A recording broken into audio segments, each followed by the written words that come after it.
World food ফোরামের flagship ইভেন্টে যোগ দিতে প্রধান উপদেষ্টা অধ্যাপক ডক্টর মোহাম্মদ ইউনূস ইতালির রাজধানী রোমের উদ্দেশ্যে ঢাকা ছেড়েছেন। রোববার সকালে প্রধান উপদেষ্টা ও তার সফর সঙ্গীদের বহনকারী বাংলাদেশ বিমানের একটি ফ্লাইট হযরত শাহজালাল আন্তর্জাতিক বিমানবন্দর ছেড়ে যায়। প্রধান উপদেষ্টা প্রেস সচিব শফিকুল আলম এ তথ্য নিশ্চিত করেন।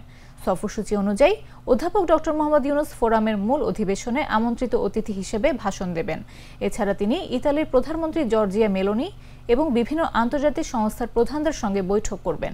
এসব বৈঠকে খাদ্য নিরাপত্তা, দারিদ্র্য নিরসন, টেকসই উন্নয়ন সহ বিভিন্ন বৈশ্বিক বিষয় নিয়ে আলোচনা হবে বলে জানা গেছে।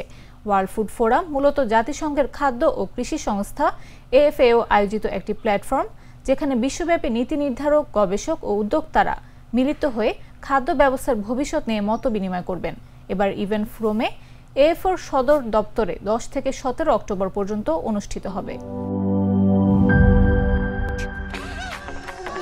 ভিশন মসকিটো কিলিং ব্যাট হাতে থাকলে মশাদের আর রক্ষা নাই। ভিশন মসকিটো কিলিং ব্যাট, মশা তাড়াবার হাতিয়ার। ক্রয়ের জন্য ভিজিট করুন ভিশন শোরুম কিংবা অথবা.com-এ।